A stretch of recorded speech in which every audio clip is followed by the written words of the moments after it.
Un canario para regalar, de Ernest Hemingway. El tren pasó a gran velocidad junto a una larga casa de piedra rojiza que tenía un jardín y 4 gruesas palmeras con mesas a la sombra. Al otro lado estaba el mar. Luego cruzó una hendidura en una montaña de piedra rojiza y arcilla, y el mar solo se veía esporádicamente y de lejos. Lo compré en Palermo, dijo la señora americana. Solo estuvimos 1 hora en tierra y era domingo por la mañana. El hombre quería que le pagara en dólares y le di $1.50. La verdad es que canta estupendamente. Hacía mucho calor en el tren y mucho calor en el coche cama. No entraba la menor brisa por la ventana abierta. La señora americana bajó las persianas y ya no se vio más el mar, ni de vez en cuando. Al otro lado había un cristal, luego una ventana abierta y al otro lado de la ventana árboles polvorientos y una carretera grasienta y viñedos chatos y colinas de piedra gris detrás. Al entrar en Marsella salió humo de muchas chimeneas altas y el tren aminoró la marcha y siguió una vía entre las muchas que se dirigían a la estación. El tren permaneció 25 minutos en la estación de Marsella y la señora americana compró The Daily Mail y una botella de medio litro de agua Evian. Caminó un poco por el andén, pero se quedó cerca de los escalones del vagón porque en Cannes, donde pararon 20 minutos, el tren no dio señal alguna de que fuera a salir y lo cogió por los pelos. La señora americana era un poco sorda y le daba miedo que dieran alguna señal de partida y no la oyera. El tren salió de la estación de Marsella y no solo dejaron atrás el patio de maniobras y el humo de las fábricas, sino, volviendo la mirada a la ciudad de Marsella y el puerto con las colinas de piedra detrás y el último resplandor del sol en el agua. Mientras oscurecía, el tren pasó junto a una granja que ardía en medio de un campo. Varios coches se habían parado en la carretera y en el campo se esparcían los colchones y demás objetos del interior de la granja. Mucha gente miraba arder el edificio. Cuando ya había oscurecido, el tren llegó a Aviñón. La gente subía y bajaba de los vagones. En el kiosco, los franceses, de regreso a París, compraban la prensa francesa. En el andén había soldados negros. Llevaban uniformes marrones. Eran altos y tenían la cara reluciente, con aspecto de estar bien afeitados a la luz eléctrica. Tenían la cara muy negra y eran demasiado altos para quedarse mirándolos. El tren dejó atrás la estación y los negros seguían allí. Un sargento blanco y bajito estaba con ellos. Dentro del coche cama, el mozo había bajado las 3 camas empotradas en la pared y las había preparado para dormir. Por la noche, la señora americana no podía dormir porque el tren era un Rapid e iba muy deprisa y le daba miedo la velocidad de noche. La cama de la señora americana estaba junto a la ventanilla. El canario de Palermo, con una tela cubriendo la jaula, estaba a salvo de la corriente en el pasillo que daba al compartimiento de los servicios. Fuera del compartimiento había una luz azul y toda la noche el tren fue muy deprisa y la señora americana permaneció despierta a la espera de un descarrilamiento. Por la mañana el tren estaba cerca de París y la señora americana, después de salir de los servicios, con un aspecto muy saludable de mediana edad americano, a pesar de no haber dormido, y después de que hubiera quitado la tela que cubría la jaula y colgado la jaula al sol, se fue al vagón restaurante a desayunar. Cuando regresó al coche cama, habían vuelto a empotrar las camas en la pared para convertirlas en asientos. El canario sacudía las plumas al sol que entraba por la ventanilla abierta y el tren estaba mucho más cerca de París. «Le encanta el sol», dijo la señora americana. «Ahora cantará un poco». El canario sacudió las plumas y las picoteó.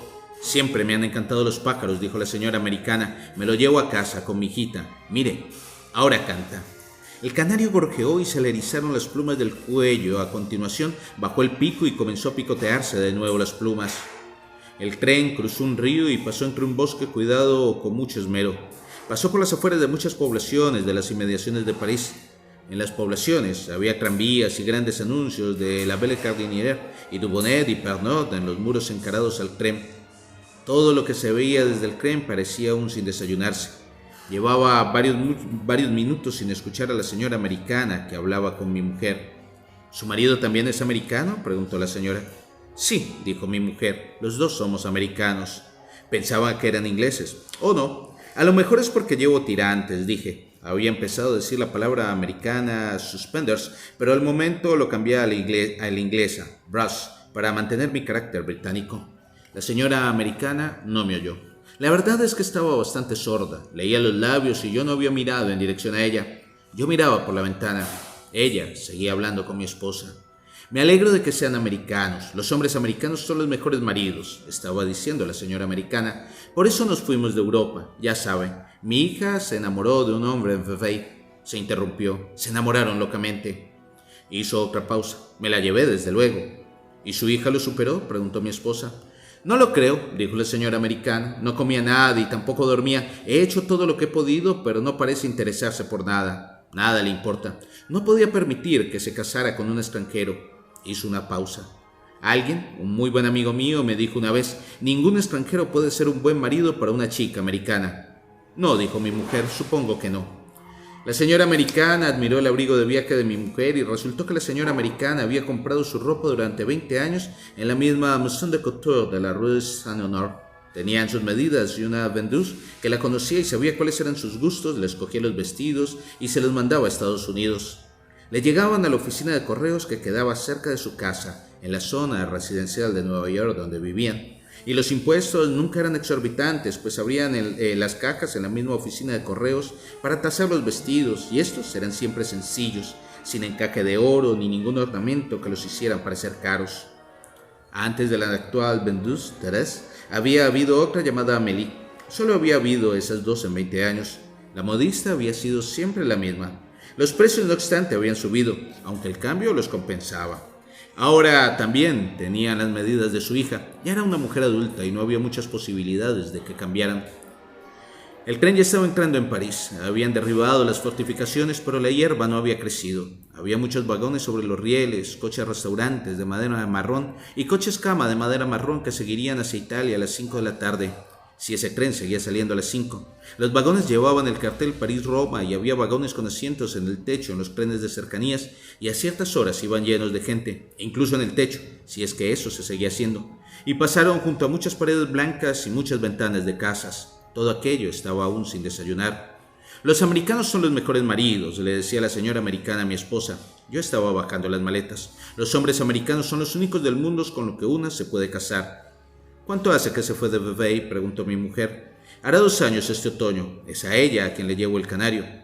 ¿El hombre del que está enamorado su hija era suizo? Sí, dijo la señora americana, era de una familia muy buena de Vevey. Iba a ser ingeniero. Se conocieron en Vevey. Daban largos paseos juntos.